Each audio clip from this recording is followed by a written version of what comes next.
देखो आज की क्लास इसको तो अलग कर देता हूँ, कोई काम करनी है। आज की क्लास बहुत ज़्यादा इम्पोर्टेंट होने वाली है हमारी। अगर हम लोग देखें तो माइक्रोबायोलॉजी की हम लोग की क्लास के हिसाब से बहुत ज़्यादा इंपॉर्टेंट होने वाली हमारी क्लास है ना, कि अगर से आज की क्लास हम लोग कंप्लीट करते हैं तो माइक्रोबायोलॉजी के जो बेसिक कॉन्सेप्ट हैं कि क्या कहलाती है माइक्रोबायोलॉजी, इसमें क्या होता है, तो वो सब चीज़ें हमारी क्लियर हो जाएंगी। ठीक है, तो स्टार्ट से लेकर लास्ट तक रहेंगे तो हमारे बहुत सारे डाउट्स क्लियर हो जाएंगे, सब लोग रहेंगे। ठीक है, आवाज़ ठीक आ रही, सब लोग बोल रहे हैं? ठीक है, ओके, तो हम लोग कंटिन्यू करते हैं ना। लगभग हमारे साथ 10-12 लोग आ चुके हैं। ठीक है, तो चालू करते हैं हम लोग क्लास। तो बताते चलेंगे है ना, कोई अगर से किसी को कोई कन्फ्यूजन हो, कोई डाउट वगैरह हो तो एक बार बात कर लेंगे अपन। ठीक है, तो जैसे हम लोग बात करें कि ठीक है, आज हम लोग इन सारे टॉपिक्स के बारे में बात करने वाले हैं। सामने हम लोग के लिखे हुए हैं, इंट्रोडक्शन से लेकर के हमारा introduction, classification, structure of bacteria क्या होता है, बैक्टीरिया कल्चर कैसे लगाते हैं हम लोग, और कौन कौन से सप्लीमेंट चाहिए रहते हैं बैक्टीरिया को ग्रो करने के लिए लैब में, माइक्रोस्कोपी कैसे करते हैं, कौन से बायोकेमिकल टेस्ट होते हैं जिनसे हम कंफर्म कर सकते हैं कि कौन सा बैक्टीरिया है। वैसे कौन कौन से कॉमन पैथोलॉजिकल बैक्टीरियाज होते हैं जो कि डिसीज़ कॉज करते हैं, उनके बारे में बात करेंगे। लेबोरेटरी में डायग्नोसिस कैसे करेंगे इनका हम लोग, है ना। एंटी सस्पेक्टिबिलिटी टेस्ट कैसे लगाएंगे, मतलब कौन सी एंटीबायोटिक कितनी असर कर रही है उस बैक्टीरिया के ऊपर, उसके बारे में हम लोग कैसे पता करेंगे। स्टेरिलाइजेशन के ऊपर, डिसइंफेक्टेंट के ऊपर, वैक्सीन और बैक्टीरियल डिसीज़ के बारे में बात करेंगे कि कौन कौन सी कॉमन बैक्टीरियल एंटी वैक्सीन होती हैं जो कि हम लोग यूज़ करते हैं अपने लैब, अपने हॉस्पिटल में, या फिर जिनको भी हमको वैक्सीन वगैरह देनी हो उनको। और कुछ एडवांस मेथड्स की बात करेंगे, जैसे कि पीसीआर हो गई हमारी, या फिर जीन सिक्वेंसिंग हो गई, उनके बारे में बात करेंगे। और इसका जो माइक्रोबायोलॉजी का सैंपल जो होता है, चाहे पस सैंपल हो, यूरिन हो, तो वो कैसे कलेक्ट करते हैं और कैसे उसको ट्रांसपोर्ट करना है। तो मतलब हम लोग माइक्रोबायोलॉजी के बारे में पूरी डिटेल में बात करने वाले हैं आज। ठीक है, तो चलो स्टार्ट करते हैं हम लोग। सबसे पहले इंट्रोडक्शन से बात करते हैं। देखो, इंट्रोडक्शन में है कि हमारा जो बैक्टीरिया होता है वो एक सेकेंड, जस्ट एक सेकंड रुको ना, मैं थोड़ा सा इसको साइड कर लूँ।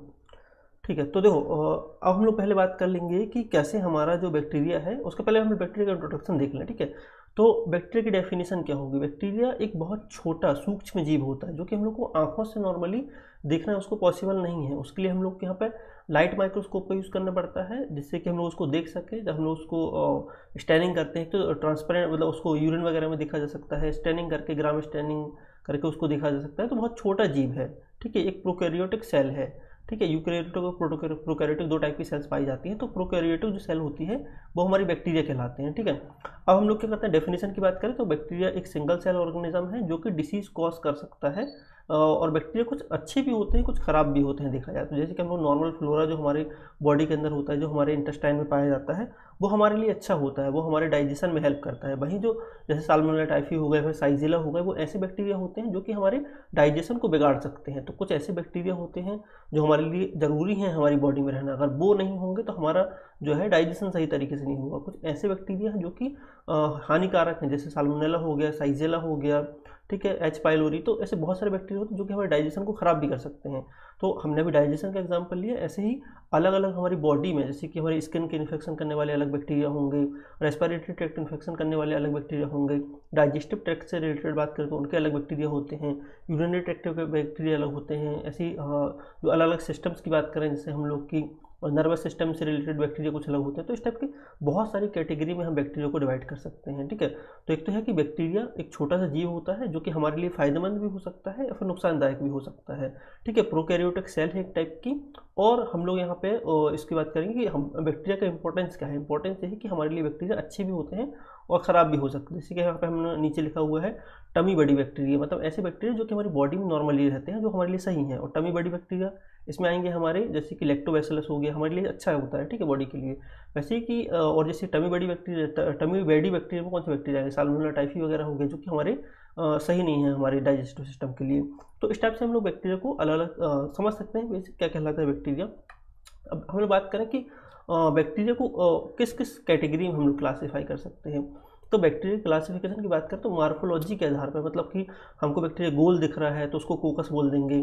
ठीक है, हमको अगर से रॉड शेप का दिखाई दे रहा है थोड़ा सा लंबा सा, तो उसको बेसिलस बोल देंगे। तो ऐसे बैक्टीरिया को देखने में बैक्टीरिया कैसा है उसके हिसाब से हम उसका क्लासिफिकेशन कर सकते हैं। क्लासिफिकेशन क्यों जरूरी है, मतलब हम लोग क्यों क्लासीफाई कर रहे हैं बैक्टीरिया? तो बैक्टीरिया क्लासिफिकेशन इसलिए ज़रूरी है ताकि हम उसको एक तो दूसरे बैक्टीरिया से डिफ्रेंशिएट कर सकें, क्योंकि हर एक बैक्टीरिया का ट्रीटमेंट अलग होता है, ठीक है। तो बैक्टीरिया को आइडेंटिफाई करना आसान हो जाता है उसको क्लासीफाई करने से, ठीक है। तो मार्फोलॉजी के आधार पर मतलब कैसे कि देखने में कैसा है बैक्टीरिया, हमारा गोल है तो उसको कोकस बोल देंगे, रॉड शेप का है, थोड़ा सा लंबा है हमारा, तो उसको हम लोग बेसिलस बोल देंगे। अब इन दोनों के बीच का है, मतलब बेसिलस भी है और कोकस भी है, तो उसको कोको बेसिलस बोल देंगे। थोड़ा सा कॉमा शेप का है तो उसको विब्रियो बोल देंगे। तो इस हिसाब से मतलब मार्फोलॉजी देखने में बैक्टीरिया कैसा है उसके हिसाब से हम बैक्टीरिया को क्लासीफाई कर सकते हैं, ठीक है। यहीं अगर सिंगल है तो उसको बोलते हैं मोनोकोकाई ना, गोल है और सिंगल है। यहीं डिप्लोकोकाई अगर हो जाएगा तो मतलब दो हैं लेकिन गोल हैं तो डिप्लोकोकाई बोल देंगे। ऐसे ही मतलब कि कितने बैक्टीरिया हैं, मतलब कि सिंगल है तो मोनो, दो है तो डिप्लो, चैन की फॉर्म में है तो स्ट्रेप्टो, या फिर हमारा बंच के फॉर्म में दिख रहे हैं बैक्टीरिया तो स्टेफाइलो। तो मतलब बैक्टीरिया का अरेंजमेंट कैसा है और उसकी शेप कैसी है उसके हिसाब से हम उसको मार्फोलॉजी में क्लासीफाई कर सकते हैं। वैसे ग्राम स्टैंडिंग में है हमारा कि बैक्टीरिया जो हैं वो ग्राम स्टैंडिंग करने पे हमको ग्राम पॉजिटिव दिखाई देते हैं कि ग्राम नेगेटिव दिखाई देते हैं, ठीक है। तो हम इस टाइप से मतलब मार्फोलॉजी, ग्राम स्टैंडिंग, ऑक्सीजन की रिक्वायरमेंट कैसी है, ऑक्सीजन की प्रेजेंट में बैक्टीरिया ग्रो करता है या एब्सेंट में बैक्टीरिया ग्रो करता है तो उसको हम एनारोबिक बैक्टीरिया या फिर एरोबिक बैक्टीरिया या फिर एनारोबिक बैक्टीरिया ऐसे क्लासीफाई कर सकते हैं, ठीक है। और मॉडर्न क्लासिफिकेशन के हिसाब से मॉलिकुलर बेस भी हम उसको क्लासीफाई कर सकते हैं कि आरएनए वाला बैक्टीरिया है तो आरएनए में कितने स्टैंडर्ड आरएनए है उसमें, डीएनए वाला, तो वैसे कि बैक्टीरिया में कौन सा मॉलिकुलर मटेरियल है उसके अंदर, तो उसके हिसाब से उसको क्लासीफाई किया जा सकता है। तो ऐसे हम लोग क्लासिफिकेशन कर सकते हैं बैक्टीरिया का, ठीक है। तो हमने देखा कि इंट्रोडक्शन क्या हो सकता है बैक्टीरिया के, बैक्टीरिया क्या कहलाते हैं, कैसे हमारे लिए अच्छे होते हैं बैक्टीरिया कुछ, और कुछ बैक्टीरिया हमारे लिए खराब होते हैं, ठीक है। और साथ में हम लोगों ने देखा कि मार्फोलॉजी, ग्राम स्टैंडिंग, ऑक्सीजन की रिक्वायरमेंट या फिर मॉलिक्यूल्स के बेस पे और बहुत सारे क्लासिफिकेशन के तरीके हो सकते हैं, वो हम डिटेल में पढ़ेंगे जब हम लोग सेपरेट क्लास इन सबकी होगी, ठीक है, क्लासिफिकेशन की, स्ट्रक्चर की, सबकी। तो सेपरेट क्लास में पढ़ेंगे तो हम लोग ये देखेंगे कि कैसे पीएच के आधार पर बैक्टीरिया को क्लासीफाई किया जा सकता है, कैसे टेम्परेचर के आधार पर बैक्टीरिया को क्लासीफाई किया जा सकता है। कुछ बैक्टीरिया जो हैं लो टेम्परेचर पे ग्रो करते हैं, कुछ हाई टेम्परेचर पे ग्रो करते हैं, और कैसे हम लोग उसको फ्लेजिला, जो बैक्टीरिया का फ्लेजिला होता है जिससे चलने में हेल्प होती है बैक्टीरिया को, तो फ्लेजिला के आधार पे कैसे उसको क्लासीफाई किया जा सकता है। तो ऐसे बहुत सारे हमारे पास चीज़ें मौजूद हैं बैक्टीरिया को क्लासीफाई करने के लिए, जिससे हम उसको पहचान सकें कि कौन सा बैक्टीरिया है, ठीक है। तो ऐसे हम लोग बैक्टीरिया को क्लासीफाई कर सकते हैं। तो हमने देखा कि कैसे बैक्टीरिया क्लासिफिकेशन होता है। और हम लोग इंट्रोडक्शन देख रहे हैं ना, एक चीज़ को बहुत डिटेल में बात नहीं करेंगे, बेसिक पूरी बैक्टीरियोलॉजी कैसी होती है हमारी, मतलब कैसे पूरे बैक्टीरियोलॉजी को हम लोग समझ सकते हैं, उसके हिसाब से हम लोग बात कर रहे हैं, ठीक है। तो हम लोग थोड़ी सारी चीज़ों के बारे में बात करेंगे आज हम लोग, है ना। तो से दिख रहा हूँ कितने लोग हैं, 20 लोग करीब हैं हम लोग की लाइव क्लास में ना। तो सब लोग एक बार लाइक कर देंगे इस वीडियो को, जिससे कि थोड़ा सा लाइव चैट हमारी आगे जाएगी। और यदि किसी का कोई क्वेश्चन भी हो तो वो कमेंट में कमेंट कर सकता है ना, मैं कमेंट भी साथ में देख रहा हूँ यहाँ पे, है ना। तो कमेंट भी कर सकता है जिससे कि हम लोग बात करेंगे, ठीक है। तो अब हमारा आता है स्ट्रक्चर ऑफ बैक्टीरिया सेल की, मतलब एक बैक्टीरिया जो हमारा होता है उसका स्ट्रक्चर कैसा होता है। जैसे कि हम लोग जब सेल के स्ट्रक्चर के बारे में बात करते हैं, जैसे ह्यूमन सेल हो गई, उसका स्ट्रक्चर कैसा होता है। तो वैसे ही बैक्टीरिया जो सेल है, बैक्टीरिया सिंगल सेल है। हम लोग ह्यूमन्स जो हैं सब मल्टी सेलुलर ऑर्गेनिज्म है, मतलब हमारी बॉडी में बहुत सारी सेल पाई जाती हैं। लेकिन जो बैक्टीरिया होता है वो सिर्फ सिंगल सेल का होता है, मतलब उसमें बहुत सारी सेल से मिलकर नहीं बना हुआ है। जैसे हमारी अगर लीवर बस की बात करूँ तो लीवर भी कई लाखों सेल से मिलकर बना हुआ है लीवर, वैसे हमारी जो भी बॉडी के सारे पार्ट्स हैं सब बहुत सारी सेल से मिलकर बने हुए हैं। लेकिन जो बैक्टीरिया होता है वो सिर्फ सिंगल सेल होता है, सिर्फ एक सेल से बना हुआ है, और उसी एक सेल में वो सारे काम करता है, जैसे कि सांस लेना, रेस्पिरेशन करना, मल्टीप्लाई करना, एक से दो बैक्टीरिया बनना, या फिर जेनेटिक स्टोर करना, मतलब जो भी खाना बनाना, जो भी सारे काम हम लोग पूरी मल्टीपल सेल मिलकर के करते हैं, वो बैक्टीरिया की सिंगल सेल में ही वो सारे काम हो जाते हैं, ठीक है। तो वो सिंगल सेलुलर ऑर्गेनिज्म है। अब उस सिंगल सेल का स्ट्रक्चर अगर हम लोग देखें तो कैसा होता है, तो हम लोग स्ट्रक्चर को आसान तरीके से समझने के लिए हम लोग बाहर से स्टार्ट करते हैं। मतलब कि जैसे कि सबसे बाहर जो है बैक्टीरिया के फ्लेजिला पाया जाता है। फ्लेजिला एक लंबी सी स्ट्रक्चर होता है जो कि बैक्टीरिया को चलने में हेल्प करता है, मतलब मूव करने में हेल्प करता है। जरूरी नहीं है कि हर बैक्टीरिया में फ्लेजिला पाया ही जाए, लेकिन जब हम लोग बैक्टीरिया का स्ट्रक्चर पढ़ते हैं तो हम लोग को जो चीज़ें पॉसिबल हैं उस बैक्टीरिया के अंदर, वो सब चीज़ों के बारे में बात करते हैं, ठीक है। तो जैसे कि पहला जो सबसे बाहरी जो स्ट्रक्चर है बैक्टीरिया का वो होता है फ्लेजिला। फ्लेजिला के बाद फिम्ब्री होता है, हमारे फिम्ब्री, प्ली, पिलाई, ऐसे बहुत सारे नाम हैं इसके। तो फिम्ब्री होता है जो कि उसको ऐसे उसके चारों तरफ जो है पाया जाता है। पहला हो गया फ्लेजिला जो कि चलने में हेल्प करता है। फिम्ब्री चारों तरफ उसके पाया जाता है जो कि चिपकने में काम करता है किसी भी चीज़ से, ठीक है, बैक्टीरिया को। देन उसके बाद हम लोग लेयर्स की बात कर लेते हैं। तो बाहर से स्टार्ट करेंगे, जैसे कि सबसे बाहरी जो लेयर होती है बैक्टीरिया की वो कैप्सूल होती है, ठीक है। मैं पहले ही बता दे रहा हूँ कि हर एक बैक्टीरिया में कैप्सूल नहीं पाया जाता है, ना ही हर बैक्टीरिया में फिमरी पाई जाती है, फिर हर बैक्टीरिया में फ्लैजेला पाया जाएगा। कुछ बैक्टीरिया होंगे जो फ्लैजेला वाले होंगे, कुछ बैक्टीरिया होंगे फ्लैजेला वाले नहीं होंगे, कुछ बैक्टीरिया में कैप्सूल पाया जाएगा, किसी में नहीं पाया जाएगा।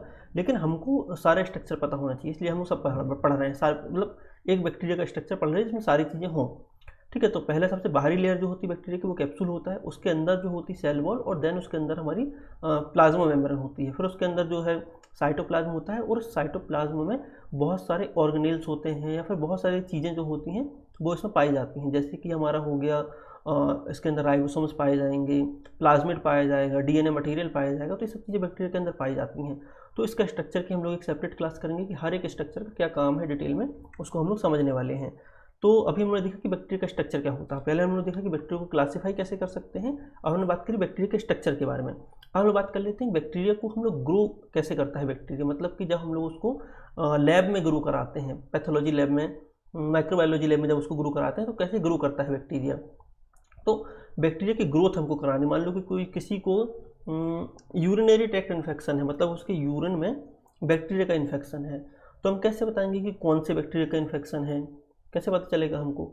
तो उसके लिए हम लोग उसका लैब में कल्चर करेंगे। मतलब अगर उसकी यूरिन 1 ml यूरिन में कुछ 100 बैक्टीरिया फिर 1000 बैक्टीरिया है, तो उसको कई लाख बैक्टीरिया करके हम लोग माइक्रोस्कोप में अपने मतलब माइक्रोबायोलॉजी लैब में देखते हैं। तो उसको बोलते हैं कल्चर करना बैक्टीरिया का, मतलब थोड़े से बैक्टीरिया से बहुत सारे बैक्टीरिया बनाना।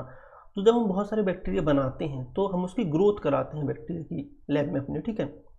तो उस ग्रोथ कराने के लिए हमको बहुत सारी चीज़ों की ज़रूरत पड़ती है, जैसे कि प्रॉपर न्यूट्रिशनल मटेरियल होना चाहिए हमारे पास। मतलब न्यूट्रिशन जो है, जो जो बैक्टीरिया को चाहिए है वो सब हमारे पास होना चाहिए। जैसे कि हमारे पास होना चाहिए NaCl होना चाहिए हमारे पास, जिसको हम लोग नॉर्मल नमक बोलते हैं।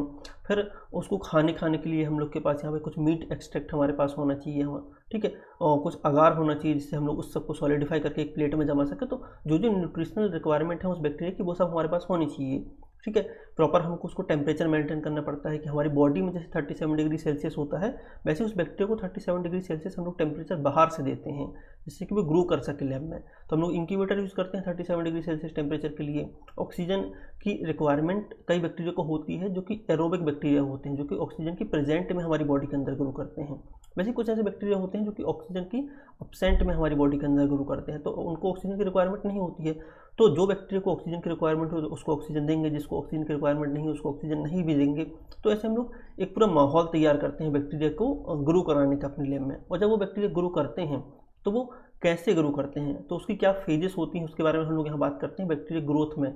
तो बैक्टीरिया ग्रोथ में ऐसा होता है कि जब हम लोग, मैं एक बार डायग्राम दिखा देता हूँ कल्चर का। देखो हमारे पास ऐसी कल्चर प्लेट्स होती हैं, इनको हम लोग बनाते हैं। कैसे बनाते हैं, जब हम लोग कल्चर पढ़ेंगे तो हम लोग डिटेल में पढ़ने वाले हैं इन सबको, ठीक है। इस कल्चर प्लेट में बैक्टीरिया का एक्चुअली खाना है, उस बैक्टीरिया का खाना है जो बैक्टीरिया को हम यहाँ लैब में ग्रो कराना चाह रहे हैं। तो उस खाने का यूज़ करके जब बैक्टीरिया ग्रो करना चालू करता है तो कैसे ग्रोथ होती है उस बैक्टीरिया की, वो हमारी इस चार्ट में हम लोगों ने बताया है कि 4 फेज में बैक्टीरिया जो है ग्रो करता है। एक होता है लैग फेज, दूसरी होती है लॉग, फिर एक स्टेशनरी फेज आती है, और फिर डेथ फेज आती है। तो इन फेजेस को हम लोग इस ग्राफ से समझ सकते हैं। क्यों हम लोग ये सब समझ रहे हैं, जिससे हम बैक्टीरिया को अच्छे तरीके से जान सकें। आज हम लोग बैक्टीरिया क्या होता है, कैसे क्लासिफिकेशन होता है, कैसे ग्रोथ करता है, हम कैसे ग्रोथ उसकी करा सकते हैं, कौन कौन सी बीमारियां कॉज करता है, तो हम लोग बैक्टीरिया के बारे में पूरा ओवरव्यू लेंगे आज, ठीक है। कैसे हम उसका लैब में डायग्नोसिस करते हैं, सारी चीज़ें, और फिर हम लोग एक एक करके एक एक क्लास में उसको हम लोग डिटेल में समझेंगे। जैसे कि ये जो हमारा डायग्राम है, जो हम लोग का ग्रोथ कर्व जो हमको यहाँ पे दिखाई दे रहा है, इस ग्रोथ कर्व में समझे कि सबसे पहले हमने बैक्टीरिया को लैब में कल्चर किया, मतलब उस कल्चर प्लेट में उस बैक्टीरिया को रखा और उसने ग्रोथ करना चालू किया। तो कुछ देर, कुछ घंटे जो है, जैसे कि हम लोगों ने यहाँ पे टाइम यहाँ पे दिया हुआ है, तो लगभग 1 से लेकर के 5 घंटे के बीच में जो है बैक्टीरिया उस खाने का यूज़ करेंगे, लेकिन ग्रो नहीं अभी कर रहे हैं, सिर्फ यूज़ कर रहे हैं। देन उसके बाद में हमारी जो है ग्रोथ होगी बैक्टीरिया की। तो जो पहली जो फेज़ होती है इसमें बैक्टीरिया सिर्फ यूज़ कर रहे हैं, कुछ ग्रो नहीं कर रहे हैं, तो उसको लैग फेज़ बोला जाता है। फिर हमारी जो दूसरी हमारी स्टेज आती है लैग फेज़, दूसरी हमारी आती है, पहले लैग फेज़ होगी, दूसरी हमारी आती है लॉग फेज़। तो लॉग फेज़ में बैक्टीरिया क्या करते हैं, ग्रो करना चालू करते हैं। इसको एक्सपोनेंशियल ग्रोथ फेज़ भी बोलते हैं इसको हम लोग।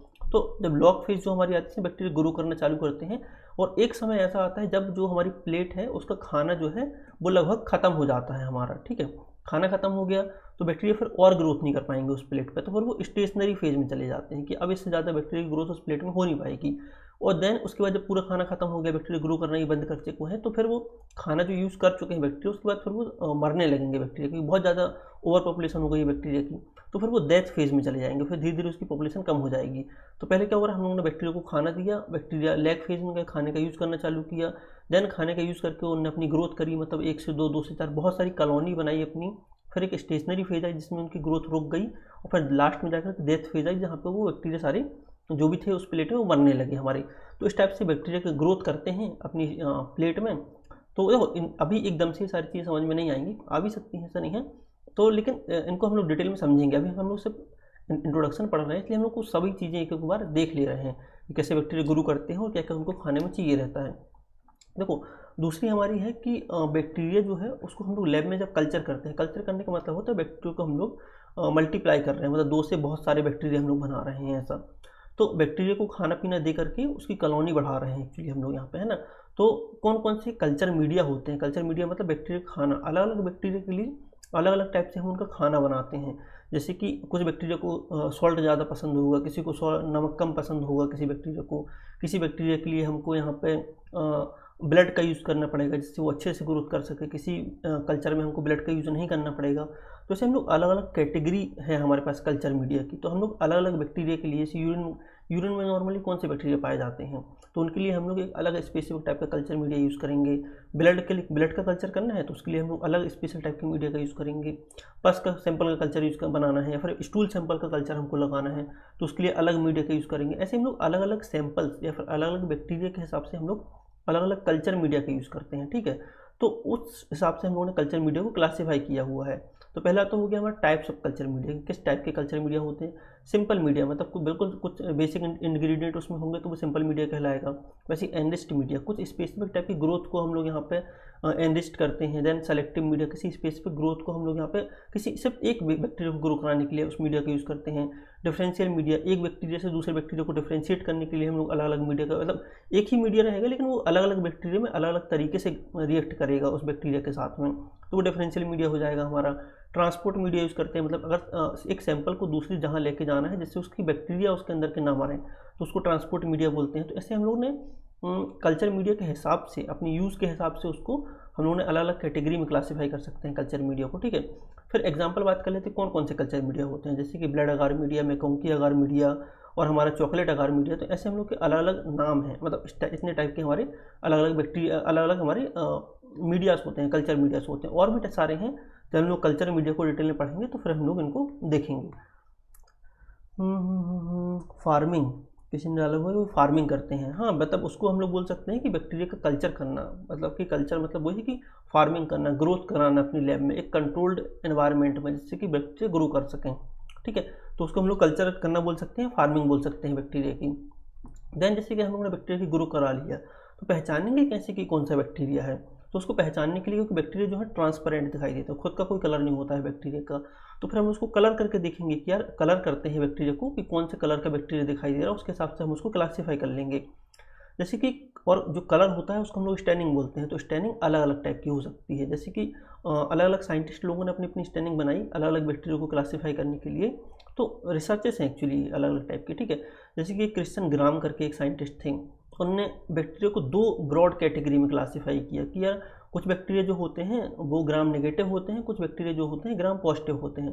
तो उन्हें कैसे बताया, उन्होंने अलग अलग टाइप के स्टेन यूज़ करे, क्रिस्टल वायलेट यूज़ किया, सेफ्रेनिन यूज़ किया, उन्होंने डीकलरेशन यूज़ किया, आयोडीन, मतलब बहुत सारी चीज़ें मिला मिलू करके एक स्टेन बनाया जिसको हम लोग ग्राम स्टेन बोलते हैं। और उस स्टेन का यूज़ करके, मतलब पूरी प्रोसीजर है उस स्टेन की कि पहले प्राइमरी स्टेन कौन सा डालेंगे, फिर आयोडीन फिक्सर डालेंगे, फिर डीकलरिंग एजेंट डालेंगे, फिर उसमें हम लोग सेफ्रेनिन डालेंगे सेकेंडरी स्टेन। वैसा पूरी प्रोसेस करने के बाद हमारा जो है वो बैक्टीरिया जो है 2 कलर के हमको दिखाई देते हैं।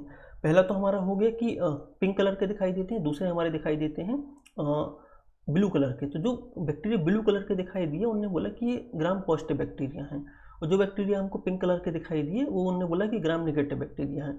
तो जब भी हम लोगों ने कल्चर ग्रो किया हुआ है अपनी लैब में, उसका जब थोड़ा सा हम लोग सैंपल निकाल करके और माइक्रोबायोलॉजी लैब में जब स्टैनिंग करते हैं, ग्राम स्टैनिंग करते हैं, तो हमको बैक्टीरिया की दो कैटेगरी मिलती हैं, एक मिलती है ग्राम पॉजिटिव बैक्टीरिया और दूसरी मिलती है ग्राम नेगेटिव बैक्टीरिया।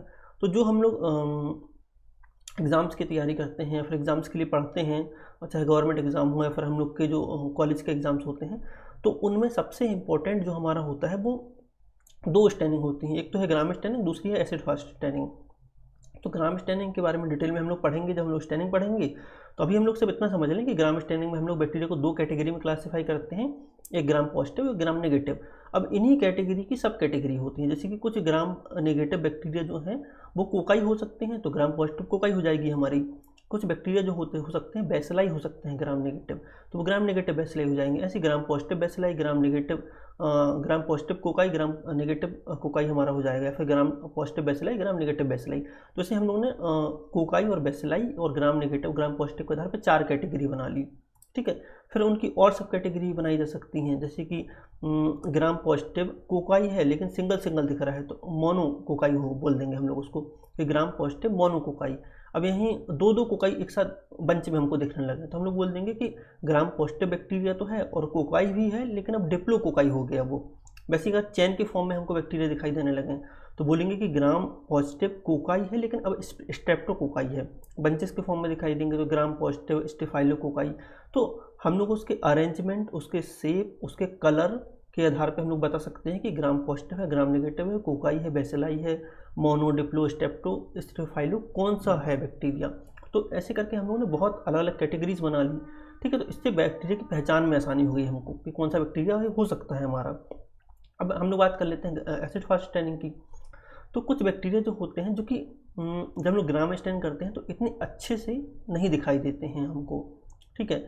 तो हम लोग उसके लिए फिर एसिड फास्ट स्टैनिंग करते हैं। एसिड फास्ट स्टैनिंग जो होती है वो हम लोग स्पेसिफिक ऐसे बैक्टीरिया के लिए करते हैं जो कि जिनकी बॉल बहुत थिक होती है, सेल बॉल जो होती है बहुत ज़्यादा थिक होती है, और नॉर्मल स्टैनिंग करने पर वो ग्राम पॉजिटिव तो दिखाई देते हैं लेकिन हम उसको डिफ्रेंशिएट नहीं कर सकते हैं कि वो एसिड फास्ट है कि नहीं है।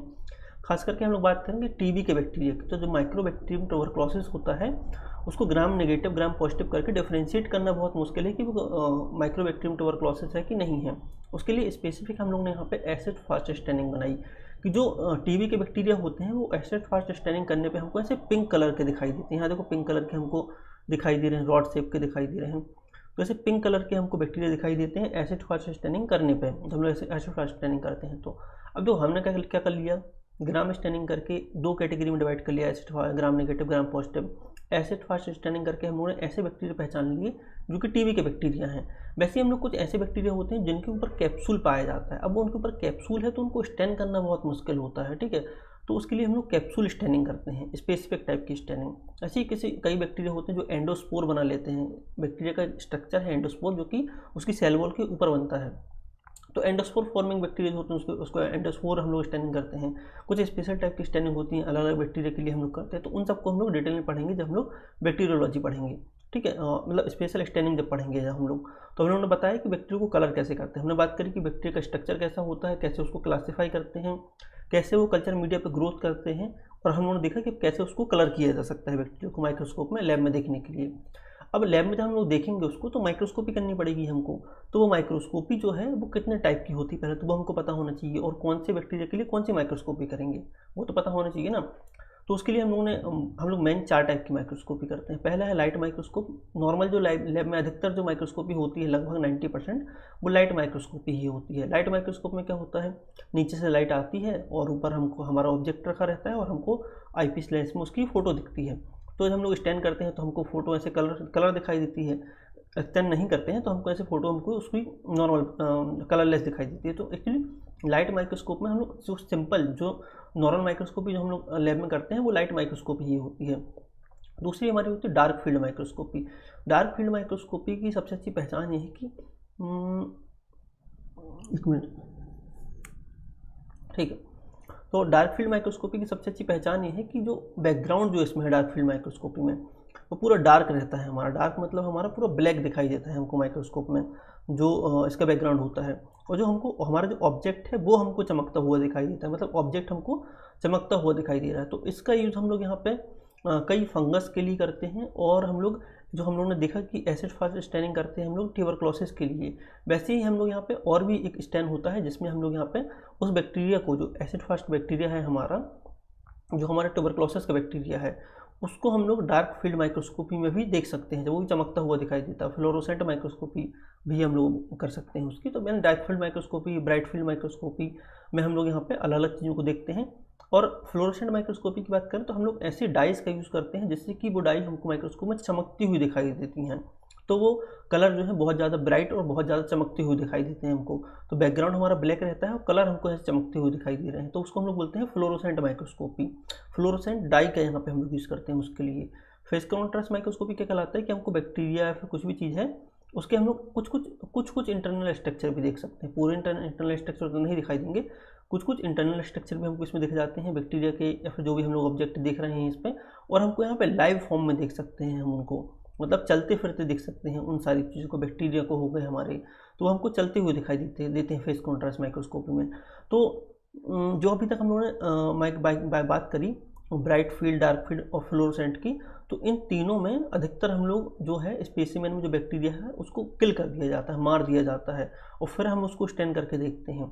लेकिन फेस कॉन्ट्रास्ट माइक्रोस्कोप में हम लोग लिविंग बैक्टीरिया को देख सकते हैं, मतलब ऐसे बैक्टीरिया जो कि जिंदा हैं और वो चल फिर रहे हैं, तो उनको हम लोग फेस कॉन्ट्रास्ट माइक्रोस्कोपी में देख सकते हैं। ठीक है, तो हर एक माइक्रोस्कोपी की अपनी एक लिमिट है और अपना एक फ़ायदा है और अपना एक डिसएडवांटेज है। ठीक है, तो हमने देखा कि 4 टाइप की माइक्रोस्कोपी होती है। किसी दिन माइक्रोस्कोपी की क्लास रहेगी तो इसको हम लोग डिटेल में समझ लेंगे। अभी हम लोग सिर्फ देख रहे हैं इंट्रोडक्शन ही।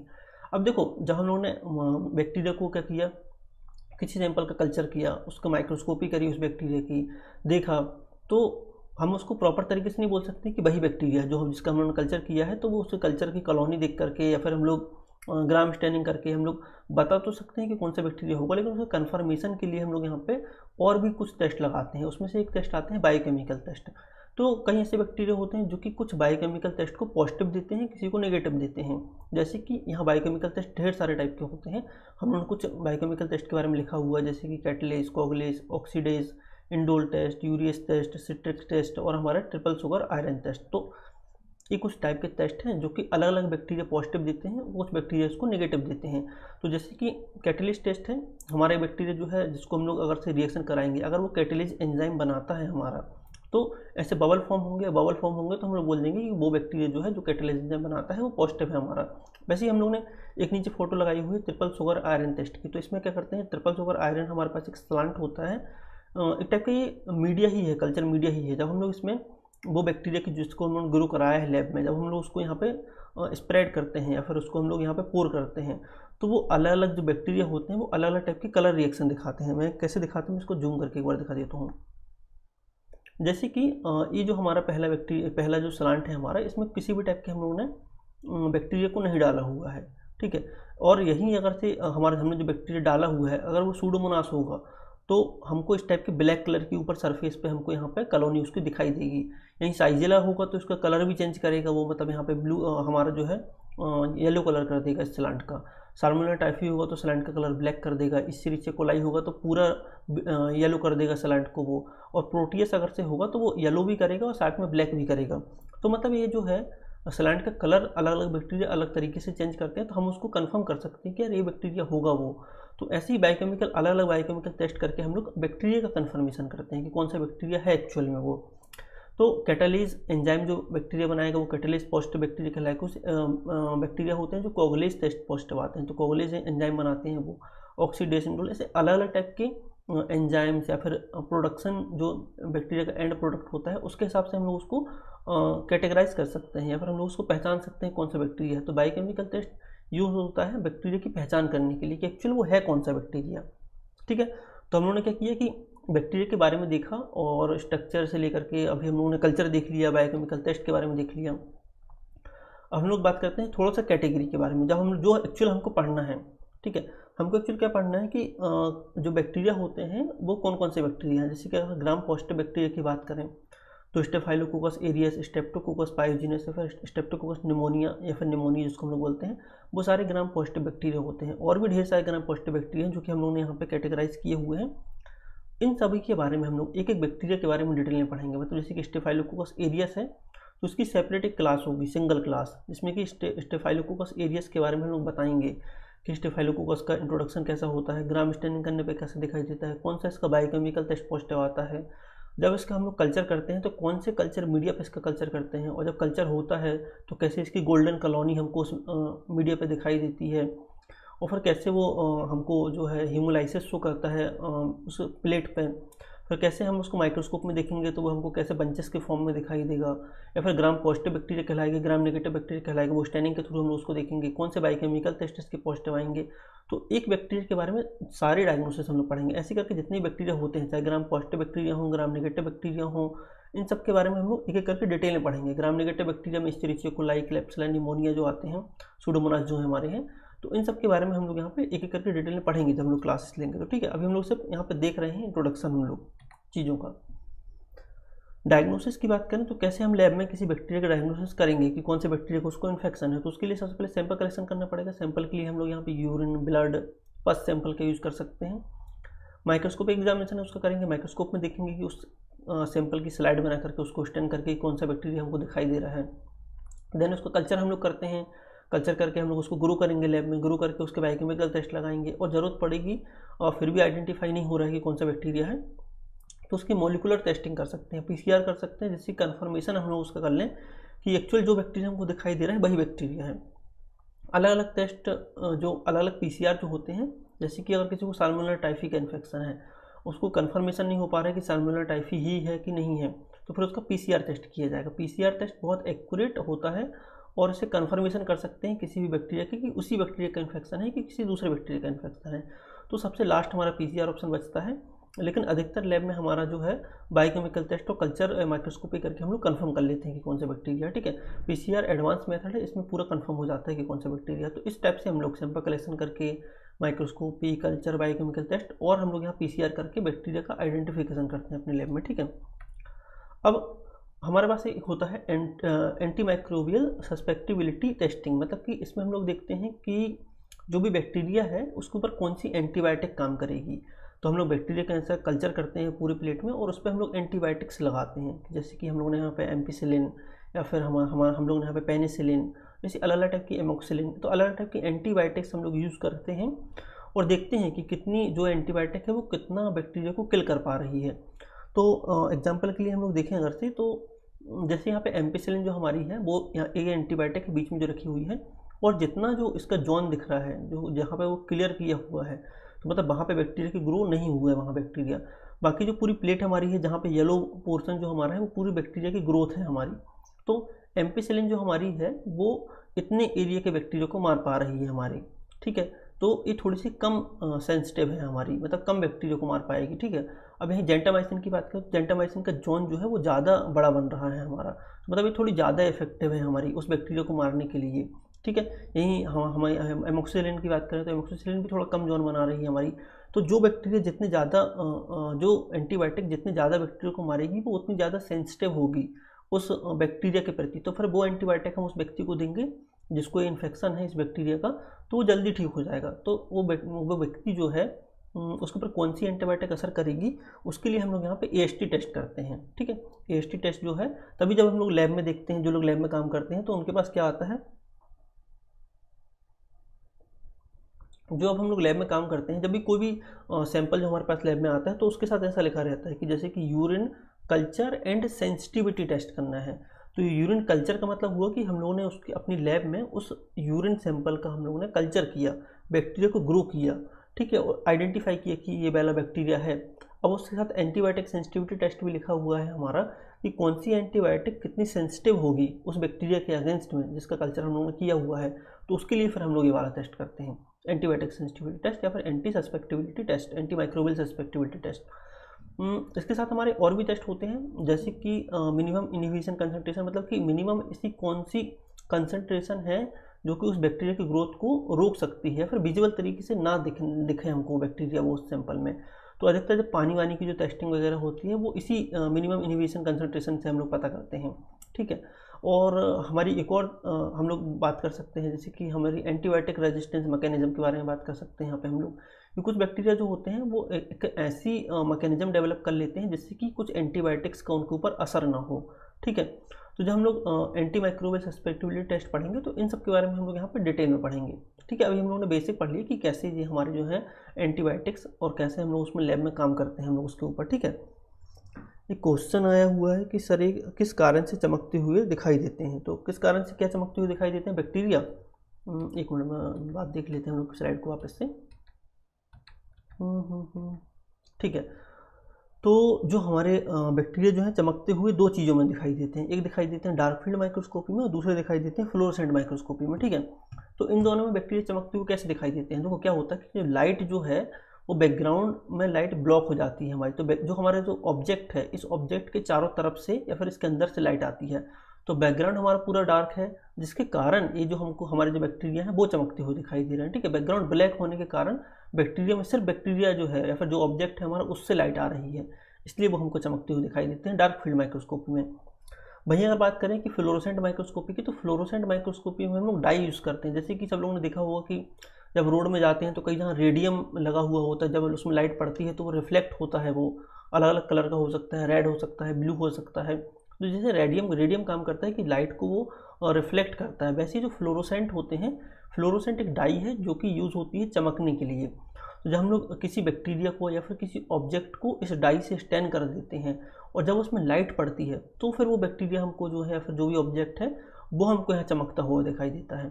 तो यहाँ खेल है हमारा फ्लोरोसेंट में डाई का, कि फ्लोरोसेंट डाई यूज़ करते हैं और फिर वो डाई हमको यहाँ पे चमकती हुई दिखाई देती है। और डार्क फील्ड माइक्रोस्कोप पे हम लोग डाई यूज़ नहीं कर रहे हैं, हम लोग के जो है हम लोगों ने पूरा बैकग्राउंड को ब्लैक कर दिया है और सिर्फ वो जो ऑब्जेक्ट है उस ऑब्जेक्ट से लाइट पास होकर आ रही है, तो हमको ऐसा लग रहा है कि वो चमकता हुआ दिखाई दे रहा है। ठीक है ना, एक्चुअली वो चमक नहीं रहा है, सिर्फ उससे लाइट आ रही है इसलिए वो चमकता हुआ दिखाई दे रहा है। ठीक है, एक्चुअल चमकना हमको फ्लोरोसेंट माइक्रोस्कोप में दिखाई देता है। ठीक है, इस टाइप के किसी भी कोई क्वेश्चन रहे तो वो कमेंट में कर देगा, तो हम लोग उस पर बात कर लेंगे। ठीक है, मेरे ख्याल से ये सबको समझ में आ गया होगा। कहाँ तक हम लोग पहुँचे थे? एंटीबायोटिक सेंसिटिविटी के बाद में। अब देखो एक टेक्निक होती है हम लोग के माइक्रोबायोलॉजी में जिसको हम लोग बोलते हैं स्टेरिलाइजेशन एंड डिसइंफेक्टेंट टेक्निक। तो स्टेरिलाइजेशन क्यों ज़रूरी है? जैसे कि जब हम लोग एक प्लेट जैसे हमारी है, तो मतलब हम लोग ने एक प्लेट पे बैक्टीरिया का कल्चर किया, कांच की प्लेट है हमारे पास, और फिर हम लोग ने उसको वॉश करके दोबारा यूज़ करना है हमको उस प्लेट को। ठीक है, क्या किया कि प्लेट का यूज़ किया हम लोग ने और उसको वॉश करके हमको दोबारा यूज़ करना है प्लेट को। तो हर बार हम लोग नई प्लेट तो यूज़ करेंगे नहीं, कांच की प्लेट ही है तो उसको हर बार नई प्लेट यूज़ नहीं करेंगे हम लोग। तो उस प्लेट को हम लोग यहाँ पे डिसइंफेक्ट करेंगे, मतलब उसको पूरे बैक्टीरिया उसको मार देंगे। तो जो मारने की जो प्रोसेस होगी उसको ऑटोक्लेव करेंगे, ऑटोक्लेव करके प्रॉपर उसका टेम्परेचर मेंटेन करेंगे कि उसका जो है 101 डिग्री सेल्सियस टेम्परेचर उसका होना चाहिए। उसको पूरी आधे से 1 घंटे के लिए उस प्लेट को रखेंगे ऑटोक्लेव में, फिर उसके सारे बैक्टीरिया हमारे मर जाएंगे। तो जो बैक्टीरिया को मारना जो हमारा है या फिर उस ऑब्जेक्ट को, जो भी ऑब्जेक्ट हमारे पास है उसको बैक्टीरिया फ्री करना है हमको वहाँ से, तो उस प्रोसेस को हम लोग यहाँ पे स्टेरिलाइजेशन बोलते हैं। तो कई टाइप की प्रोसेस होती हैं जिससे हम लोग किसी ऑब्जेक्ट को हम लोग बैक्टीरिया फ्री कर सकते हैं। तो जो बैक्टीरिया फ्री करने की जो प्रोसेस है या फिर जो भी हमारे माइक्रो ऑर्गेनिज्म होते हैं, चाहे बैक्टीरिया हो, वायरस हो, फंगस हो हमारी, तो उनको फ्री करना, उससे फ्री करना ऑब्जेक्ट को, वो हमारा स्टेरिलाइजेशन कहलाता है। तो स्टेरिलाइजेशन करने की प्रोसेस मतलब कि किसी भी ऑब्जेक्ट को बैक्टीरिया या फिर माइक्रो ऑर्गेनिज्म फ्री करना हमारा। ठीक है, जिससे कि हम उस ऑब्जेक्ट का यूज़ कर सकें या फिर और भी अदर चीज़ों के लिए हम लोग इसका यूज़ करते हैं स्टेरिलाइजेशन प्रोसेस का। जैसे कि हमारी जो सिरिंज होती हैं लैब में जो हम लोग काम करते हैं, वो सिरिंज स्टेरिलाइज सिरिंज होती हैं वो, तो उसको ऑटोक्लेव तो कर नहीं सकते, उतने टेम्परेचर में वो जो सिरिंज जो है वो पिघल जाएंगी हमारी, क्योंकि प्लास्टिक की हैं। तो उसके लिए हम लोग प्रॉपर गैस का यूज़ करते हैं। तो जब भी हम लोग सिरिंज का रैपर देखेंगे तो उसमें हम लोग गैस का नाम लिखा रहता है, कौन सी गैस से उस सिरिंज को जो है स्टेरिलाइज किया गया है। तो पहले तो सिरिंज बनेगी, फिर उसको गैस से स्टेरिलाइज करेंगे, तो वो हमारा कहलाता है गैस स्टेरिलाइजेशन। ठीक है, वैसे ही अलग अलग टाइप के स्टेरिलाइजेशन होते हैं। तो पहला जो स्टेरिलाइजेशन का पार्ट है वो है फिजिकल स्टेरिलाइजेशन मेथड, फिर होती है केमिकल स्टेरिलाइजेशन मेथड। ठीक है, तो फिजिकल स्टेरिलाइजेशन मेथड में हम लोग कुछ फिजिकल ऑब्जेक्ट्स का यूज़ करके हम लोग स्टेरिलाइज करेंगे उस चीज़ को। जैसे कि हम लोग यूज़ कर सकते हैं ऑटोक्लेव का यूज़ कर सकते हैं, तो उसको ऑटोक्लेविंग बोलेंगे। ठीक है, हम लोग हॉट एयर ओवन का यूज़ कर सकते हैं, हम लोग यहाँ पे कुछ केमिकल्स का यूज़ कर सकते हैं वहाँ पे हम लोग यहाँ पे, फिर वाटर वॉथ वगैरह का यूज़ कर सकते हैं। तो जो भी यूज़ करेंगे हम लोग, एक तो उसका टेम्परेचर थोड़ा सा हाई होगा, जैसे कि हमारा ऑटोक्लेव जो है इसका टेम्परेचर लगभग 121 डिग्री सेल्सियस टेम्परेचर पे हम लोग उसको ऑटोक्लेव करते हैं। हॉट एयर ओवन को भी हम लोग यहाँ पे हाई टेम्परेचर पे सेट करते हैं। ठीक है, तो हम लोग कोई भी चीज़ यूज़ करेंगे जिससे कि हम उस ऑब्जेक्ट से या फिर उस जगह से बैक्टीरिया को मार सकें, तो वो हमारी स्टेरिलाइजेशन कहलाता है। वैसे डिसइंफेक्टेंट होता है, कुछ हम लोग केमिकल्स यूज़ करते हैं अपने घर में या फिर हॉस्पिटल में, जैसे डिटॉल वगैरह हो गया, सेवलॉन हो गया। इससे हम उस सरफेस को या फिर उस जगह को, जैसे हमारे हाथ गंदे करते हैं तो हम लोग यहाँ पे डिटॉल का यूज़ करके हाथ को धुलेंगे तो हमारे हाथ के पूरे बैक्टीरिया मर जाएंगे हमारे, ठीक है। जिससे फर्श हमारा फ्लोर जो है उसमें बैक्टीरिया बहुत सारे हो सकते हैं, तो उसके लिए हम लोग यहाँ पे अलग फ्लोर फिनॉल वगैरह यूज़ कर सकते हैं, फिर अलग टाइप के हम लोग यहाँ पे केमिकल्स यूज़ कर सकते हैं साफ़ करने के लिए उस जगह को। तो वो हमारा कहलाता है डिसइंफेक्ट करना, उस ऑब्जेक्ट को या फिर उस सरफेस को डिसइंफेक्ट करना जिसमें कि बैक्टीरिया हमारे हैं, ठीक है। तो बैक्टीरिया या फिर माइक्रो ऑर्गेनिज्म को किल करना हमारा कहलाता है स्टरलाइजेशन और डिसइंफेक्टेंट। तो इनको हम लोग डिटेल में पढ़ेंगे सेपरेट एक क्लास में, ठीक है। अभी उन्होंने इसका इंट्रोडक्शन बस देख लिया है। वैसे देखो, जैसे कि और भी चीज़ें हम लोग को जानना जरूरी है बैक्टीरियोलॉजी में, जैसे वैक्सीन के बारे में या फिर बैक्टीरियल डिसीज़ के बारे में। तो कुछ ऐसी वैक्सीन होती हैं जो कि अलग अलग बैक्टीरिया की से हम लोग को प्रोटेक्ट करती हैं, जैसे कि BCG वैक्सीन है, DPT वैक्सीन है, टाइफॉइड वैक्सीन है या फिर न्यूमोकोकल वैक्सीन है। ये जो वैक्सीन हैं, अलग अलग वैक्सीन जो है अलग अलग टाइप के बैक्टीरिया से हमको बचाने का काम करती हैं। जैसे कि अगर किसी को TB हो जाए तो उसको 6 महीने तक TB का ट्रीटमेंट चलेगा और वो ठीक हो जाएगा। लेकिन हम लोग ऐसी कोई दवाई उसको दे दें जिससे कि उसको TB हो ही ना, तो वो जो चीज़ होती है वो वैक्सीन कहलाती है। कि ऐसी कोई दवाई उस व्यक्ति को दे देना जिससे कि उसको वो बीमारी ही ना हो, तो वो वैक्सीन कहलाती है। अभी जो कोविड चल रहा था हमारा, कोविड की से बचने के लिए अपन लोगों ने कोविड वैक्सीन लगवाई थी। तो कोविड वैक्सीन क्या करती है, हमारी बॉडी के अंदर जा करके ऐसी ऐसी एंटीबॉडीज़ बना देती है जो कि जब कोविड का वायरस हमारी बॉडी के अंदर जाएगा तो उस वायरस को वो किल कर देंगी, ठीक है। तो हमारी बॉडी को स्टिमुलेट करना एंटीबॉडीज़ बनाने के लिए, जब वो बैक्टीरिया आए जिसकी हमारे को वैक्सीन लगी हुई है, तो वो बैक्टीरिया को मार सके, वो हमारी बॉडी के अंदर की एंटीबॉडी, तो वो एंटीबॉडी बनाने के लिए हम लोग यहाँ पे वैक्सीन का यूज़ करते हैं, ठीक है। तो अलग अलग टाइप की वैक्सीन होती हैं बैक्टीरिया में। जैसे BCG होती है वो TB के लिए काम करती है, मतलब TB किसी को ना हो उससे बचाने के लिए BCG वैक्सीन का यूज़ करते हैं हम लोग यहाँ पर, ठीक है। DPT जो होती है वो 3 बैक्टीरिया से एक साथ प्रोटेक्शन करती है, जैसे कि डिप्थीरिया हो गया, पर्टिसिस हो गया, टेटनस हो गया। तो इन तीनों टाइप के बैक्टीरिया से बचने के लिए हम लोग यहाँ पे DPT वैक्सीन का यूज़ करते हैं। जो बच्चे होते हैं छोटे उनको DPT वैक्सीन दी जाती है, फिर जो अडल्ट लोग भी होते हैं उनको भी हम लोग यहाँ पे DPT वैक्सीन दे सकते हैं, जिससे कि वो लोग इन बैक्टीरिया के प्रति जो है उनकी बॉडी के अंदर जो है एंटीबॉडीज़ बन सके, जिससे कि उसको ना ही डिप्थीरिया, ना ही पर्ट्यूसिस, ना ही टिटनस का कभी कोई दिक्कत अगर से हो तो उसको वो बैक्टीरियल बीमारी नहीं होगी। उसको टाइफॉइड जिसको होता है वो टाइफॉइड की वैक्सीन लगवा सकता है जिससे कि उसको टाइफॉइड नहीं हो, है ना। या फिर जिसको टाइफॉइड नहीं भी है वो भी टाइफॉइड की वैक्सीन लगा सकता है जिससे उसको फ्यूचर में टाइफॉइड ना हो हमको। न्यूमोकोकल बैक्टीरिया होता है न्यूमोकोकाई, उससे बचने के लिए न्यूमोकोकल वैक्सीन हमारी आती है जिससे को हम लोग लगा करके न्यूमोकोकल से बच सकते हैं। वैक्सीन के बारे में हम पढ़ेंगे डिटेल में जब हम लोग इसके सेपरेट इसकी क्लास लेंगे अगर से। तो वैसे हम लोग की जो क्या है कि हम लोग अब लैब की बात कर लेते हैं। तो कुछ जो अभी तक हम लोगों ने पढ़ी चीज़ें, हम लोगों ने क्या पढ़ा, कल्चर करना पढ़ा और बायोकेमिकल टेस्ट पढ़े। तो इसके और भी कुछ एडवांस टेस्ट होते हैं जो कि हम लोग यहाँ पे लैब में करते हैं डायग्नोस करने के लिए बैक्टीरिया को। तो PCR कर सकते हैं हम लोग यहाँ पे। PCR में हम लोग क्या करते हैं कि एक बैक्टीरिया जो हमारा है, ठीक है, उसकी हम लोग एक कॉपी हमारे पास अगर जीन की है, जीन मतलब इन द सेंस कि हम लोग का जेनेटिक मटेरियल जो भी सैंपल हमारे पास होगा, मान लेते हैं हमारे पास यूरिन का सैंपल है और उससे हमको PCR करना है, ठीक है। तो यूरिन में कुछ बैक्टीरिया तो हमारे पास होंगे, तो उस बैक्टीरिया के अंदर जो जेनेटिक मटेरियल होगा उसकी कुछ 10 जेनेटिक मटेरियल का यूज़ करके बहुत सारी कॉपी बनाना है जेनेटिक मटेरियल की। कैसे बनाते हैं, जैसे कि एक जेनेटिक मटेरियल है, इसको पहले डीनेचर प्रोसेस के थ्रू, डीनेचर प्रोसेस मतलब होती है कि टेम्परेचर थोड़ा सा बढ़ाएंगे अपन लोग सैंपल का, तो जो है इसका जो DNA है वो 2 अलग अलग हिस्से में टूट जाएगा, ठीक है। अब इसका DNA जो है 2 अलग अलग हिस्सों में टूट गया, तो हर एक DNA के लिए सेपरेट प्राइमर्स यूज़ करते हैं हम लोग, ठीक है। प्राइमर्स जो जा करके यहाँ पे अटैच होंगे और फिर एक दो नए DNA बना लेंगे, और जो 2 नए DNA हमारे बने हुए हैं फिर उनको फिर डीनेचर करेंगे हम लोग हाई टेम्परेचर दे करके, तो फिर वो 2 जो DNA है वो अलग अलग होकर के 4 DNA बना लेंगे हमारे, और फिर उसमें प्राइमर यूज़ करेंगे, जैसे वो 4 DNA 8 DNA बनेंगे। तो ऐसे कुछ DNA का यूज़ करके हम लोग यहाँ पे और कुछ प्राइमर्स का यूज़ करके टेम्परेचर में लो और हाई करके हम लोग यहाँ पे कुछ थोड़े से DNA से हम लोग बहुत सारी कॉपी बना लेते हैं DNA की। उस प्रोसेस को हम लोग यहाँ पे PCR कहते हैं, पॉलीमरेज चेन रिएक्शन हम लोग बोलते हैं, ठीक है। तो इससे हम लोग के पास अगर कम कंसंट्रेशन में भी बैक्टीरिया है तो उसको हम लोग ज़्यादा कंसंट्रेशन बना करके उसका आइडेंटिफिकेशन कर सकते हैं।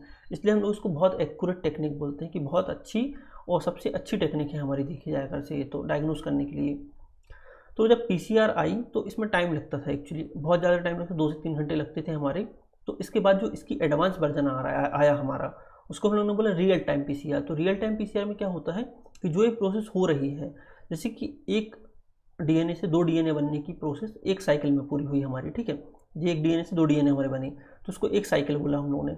2 डीएनए से जब 4 डीएनए बनेंगे तो उसको 2 साइकिल बोलेंगे। तो जो साइकिल चल रही है हमारी डीएनए कॉपी बढ़ाने की, तो जब हम लोग पढ़ते हैं अगर से पीसीआर, तो हम लोग पढ़ते हैं कि लगभग जो है 40 साइकिल हमारी चलती हैं पीसीआर मशीन के अंदर।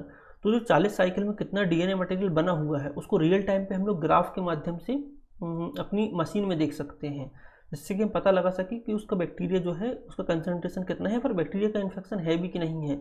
तो रियल टाइम पे जो ग्राफ हमको मशीन में दिखते हैं तो उसको हम लोग रियल टाइम पीसीआर बोलते हैं, कि रियल टाइम में कितनी जो है मल्टीप्लाई कॉपी बन रही है हमारी उस सैंपल की, उस सैंपल के अंदर जो जेनेटिक मटेरियल है उसको रियल टाइम पीसीआर पे हम लोग देखते हैं।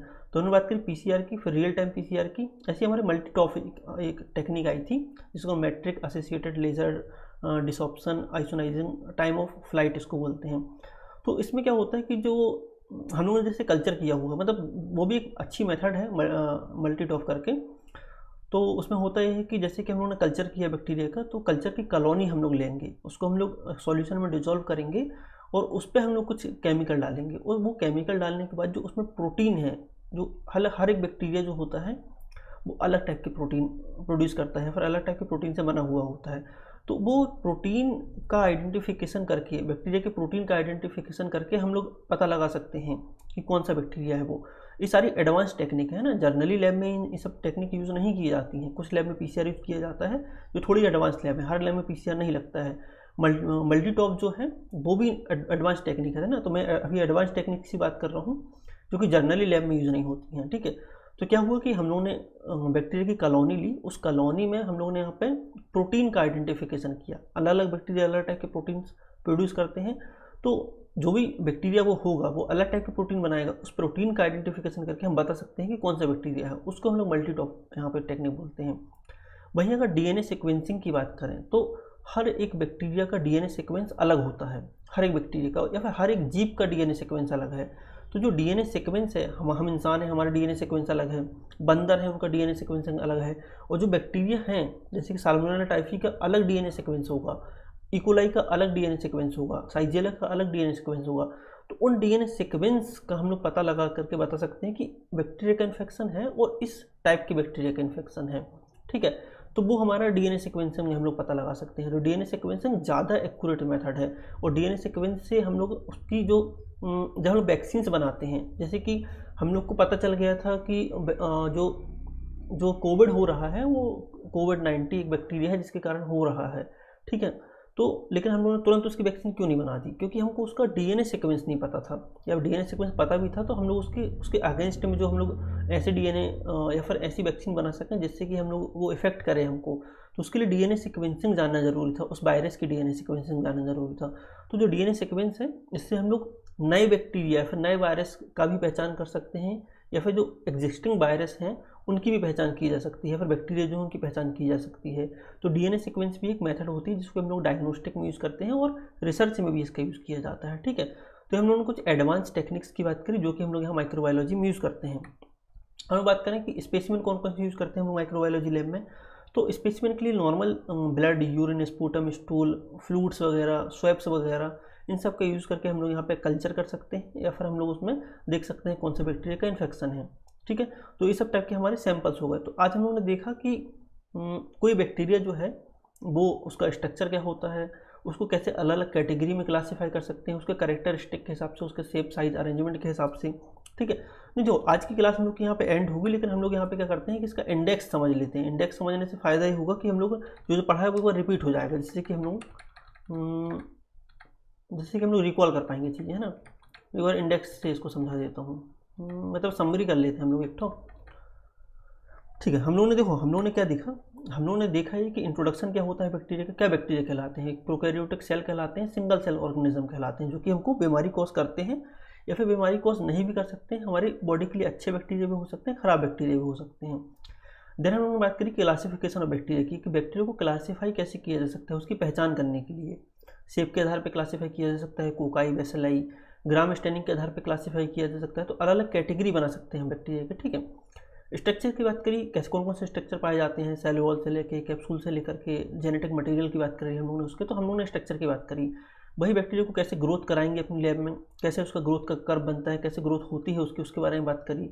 बैक्टीरिया का कल्चर हम लोग कैसे अलग अलग कल्चर में यूज़ करते हैं हम लोग, ब्लड अगार कल्चर या फिर मेकोंकी अगार, या फिर हम लोगों ने देखा कि कल्चर के क्या क्या टाइप हो सकते हैं।